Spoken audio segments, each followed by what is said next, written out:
maybe a better balance. I would have to ask then, whose responsibility is it then to represent these characters? Because if we go to Japan, they have a very similar market to ours, where they have lots of movies, lots of comics, they have lots of video games. And so you end up with lots of comics, movies, and video games that are Japanese-centric. Same thing with China. China has a similar market. They have their own movies, they have their own visual media, and they have games. And so you'll end up with lots of Chinese-centric. Of course, between America, Europe, and lots of northern/western Asia, you have lots of white people and lots of different white cultures, and so you'll end up with predominantly white. In a lot of these white, or more, I guess more of the Western nations, we have large concentrations of the black community, but the greatest density of black population doesn't have these markets like we do. You don't see lots of movies, lots of comics, lots of video games coming out of majority black countries.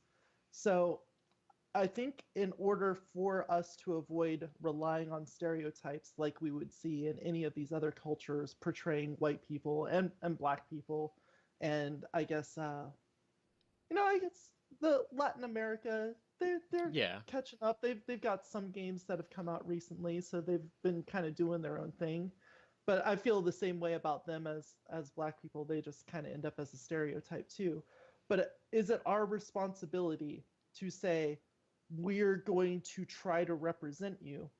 Because then I think you start falling into that cultural appropriation thing where people will just be like, oh, look, you're selling their culture. Yeah. Oh, look, you're profiting off their culture. Because I feel like that's a lose-lose. Like, we need to, if we want to, create that kind of diversity in the market as a whole. Like, if we're not looking at individual games, we're looking at franchises or at the entire thing. We're going to have to basically bring capitalism to these poor places and be like, hey, you guys need to make more movies and comics and video games and stuff in order to build that up, because that's the only way it's going to be true. It's going to come from their heart, and they'll tell the story they want to tell with the characters they want to do.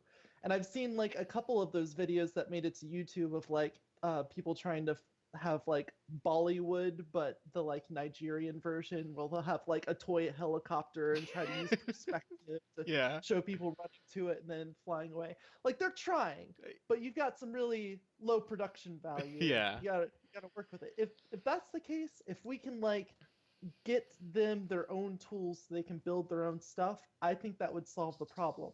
And any other way you try to solve this, somebody's going to get upset about it. And I don't think there's a perfect way to do it. You might be able to just be like, okay, we've got the studio. Let's invite a whole bunch of people that want to be game developers, and we'll bring them over here. They can study abroad for like a year or two and work on a game. And then maybe we can just facilitate that.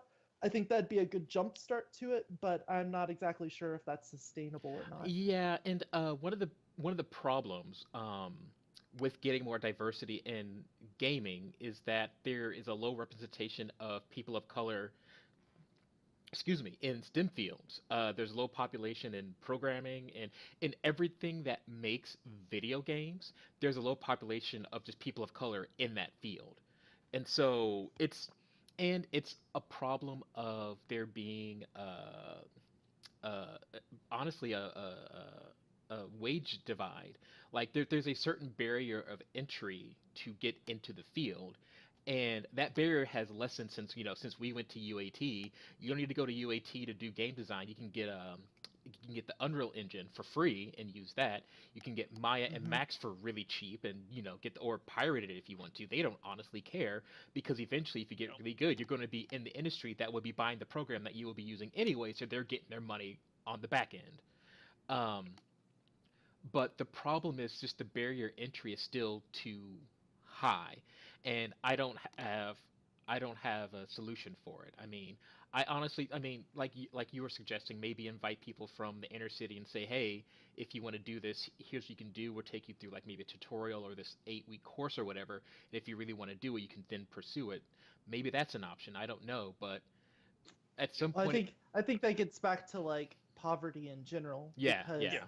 I mean, like you're gonna find the same problem with any person of any background not being able to get into STEM fields if they didn't have the education, they Mm-hmm. didn't have the support in order to help get them there. It's just that a large portion of the African American community lives Yep. in poverty. Mm-hmm. And until we can solve the poverty problem, a lot of racial discrepancies in America are going to continue to exist, regardless of how much affirmative action you try to pump into it, Yeah. regardless of how many programs you try to outreach, because it's it's kind of like a band-aid. You're not solving the problem, you're just trying to like sugarcoat it a little bit. Yeah. And maybe those couple of people that get to have that taste and be like, oh look, they lifted me up and helped me do this one thing, that'd be great. And I don't want to turn that around. Like, I don't want to say no to that, Yeah. but I'm aware that it's not sustainable. What we Yeah. need to do Yep. is fix the underlying problem, Yeah. and then you would see a lot Eh, more in the other Yeah. direction. I'll I get was back. gonna say, Go for it.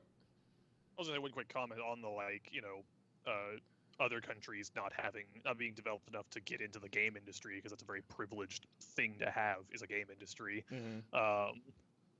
But as of like 4 or 5 years ago, I think, I can't be bothered to look up information right now, but as of at least a few years ago, there are more non-white people in America than white people.